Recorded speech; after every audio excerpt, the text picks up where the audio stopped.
What is going on, everybody? I go by the name of Kari, and I want to thank you guys for joining me here today on SneakerPhetish. It's been a while since I've been here. I apologize for that. I've been diving really deep into like Instagram Reels and Shorts and stuff, so you'll be seeing a lot more of me if you follow me on like Instagram and TikTok and stuff. But today I wanted to show you guys an early look at something really special. Well, early in the sense that it's not out yet, but definitely late in terms of YouTube. Seth Fowler, I think he usually does his first, and then we get a couple of other people that spend a big bag like myself to get these shoes.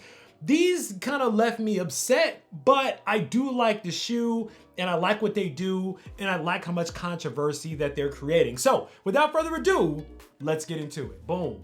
And there it is, ladies and gentlemen. This is the Air Jordan Airship PE Special Project Every Game. Not to be confused with the Nigel Sylvester Bike Air. Sit back and relax today. We got a lot to talk about. All right, first things first, shout out to the homie Bird Kicks for lacing me up with this pair of shoes. I think at the time that I purchased them, the price was fair because of how much demand and hype was around the shoe. But now that the prices have really cooled off and the demand of the shoe has cooled off, we'll talk about that. This is probably one of the worst purchases that I've made this year so far in sneakers, but it is what it is. All right, before we get into the shoe itself, I want to talk a little bit more about the packaging. Now, you see the packaging has kind of this aged look here, which is funny. It actually looks like it's two different tones of color on the lid and on the box itself. I don't know if you guys can really see that, but you can literally see it's like two different colors here. The box lid seems to be a different color than the rest of the box. It's cool if it was intended to be like that. Hopefully it was. Hopefully that wasn't a mistake. But getting back to the shoe, you're gonna notice first thing here that this cracked leather is all over the upper on this shoe. Now, it feels good. It actually doesn't really feel that cracked as it looks, but definitely is this cracked leather all along the upper. It's giving Meniere, Jordan Projects. It's giving a lot of different versions of sneakers that we've seen that had this cracked leather on it. We get it again with these. I'm not mad at it. Now with that, you also have this nappy suede, this light blue kind of UNC, that's a hint, nappy suede on the swoosh here, on the collar of the shoe going down the eyelets. Now,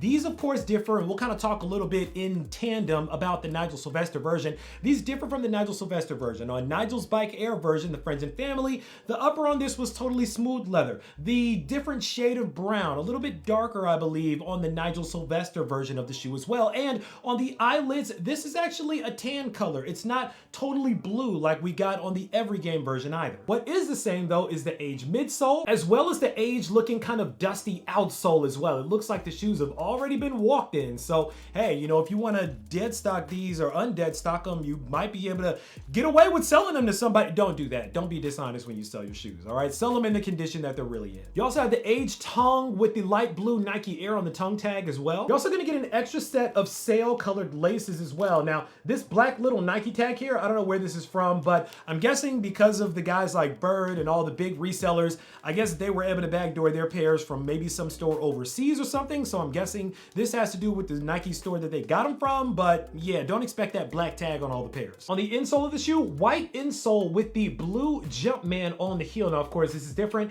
than Nigel Sylvester's pair as well. His says go, his famous catchphrase, but on the regular general release version, we get the Jumpman. Really nice insole, by the way, too. Like really thick, really comfortable. Like comfort-wise, you're not gonna be disappointed with the Airships. And last but not least, on the heel of the shoe here, where this normally would say Nike Air or even Bike Air on Nigel Sylvester's version, this version for general release says Every Game kind of stitched in cursive on the back. And that's pretty much it when it comes to the Every Game Nike Airship by Air Jordan. Is this a Nike or an Air Jordan? I guess it's both. So like the Jordan Airship Every Game, I'll call it that. Now the Every Game story is pretty simple. It comes from the fact that Michael Jordan used to wear his UNC college basketball shorts underneath his Bulls uniforms or maybe even his Wizards uniforms, I'm not sure, before every game. So it's a cool story on a sneaker that has really nice materials and is executed well. However, when you're Jordan brand, that's not enough to really push the hype to get people to buy into a sneaker like an Airship, because for whatever reason, even though I love the Airship,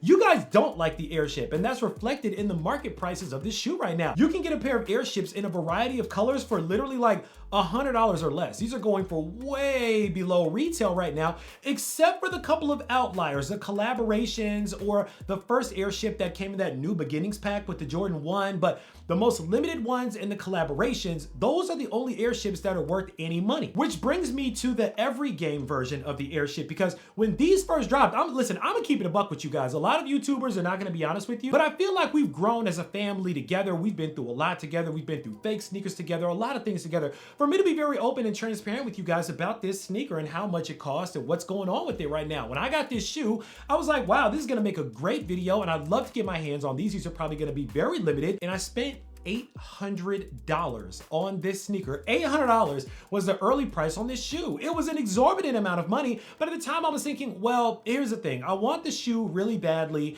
I want to be able to talk to you guys about the shoe naturally. This is YouTube. If you're not resale, then it's early pairs. So naturally, you got to do what you got to do to get your hands on a pair. So at the time I was like, okay, I'll go ahead and get them. But now you can go on StockX and this shoe is struggling to fetch half that amount of money. A big part of that had to do with the drop in demand once we realized that Nigel Sylvester had nothing to do with this Airship, this every game Airship. And it's funny because the media was actually trying to continue pushing that narrative, and I've seen resellers continue trying to put it out there, the Nigel Sylvester X Jordan Airship every game. Listen, y'all, this has nothing to do with Nigel Sylvester. This is not a Nigel Sylvester collab. The Airships that's worth the real money are the Nigel Sylvester versions, but that's a friends and family version that the majority of us will never be able to get our hands on. Now, that's great news for those of you guys that actually are interested in getting your hands on a pair of these, because getting a shoe like this, I liken this kind of to the Lost and Found, right? Like the Lost and Found was not a collaboration. It was just a really well executed sneaker by the brand. And this one, another inline version of a really well executed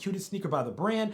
I think it's a great opportunity for you guys to get your hands on a pair of shoes that really did win, probably will still have some hype on them, for half or less of the amount of money that they were originally going for when the first videos on these sneakers came out. But why would the brand do that? Why would the brand make us think that it was a Nigel Sylvester? Well, as we all know, Nike is a marketing company at the end of the day. So to be able to drive the hype up and get people really excited about it by throwing Nigel Sylvester on a preliminary version of the shoe, it builds everybody up and gets everybody excited to go ahead and drop a pair that looks either exactly like the Nigel Sylvesters or an Airship version of the Atlas Dunks to get everybody excited to buy a pair of those, because it at least feels like the Nigel Sylvester version, even though it's not totally that. And I think it'll work well. I mean, prices again are still much higher than other Airships that we've seen before. I see you guys kind of playing tug of war with the sellers out here though on the prices. They keep going up and down on the resale markets because I know you guys at the end of the day feel like it's not a Nigel Sylvester. There's not really much clout around it. I don't really want it like that anymore. And the sellers are trying to keep hyping it up like, no, you really want this.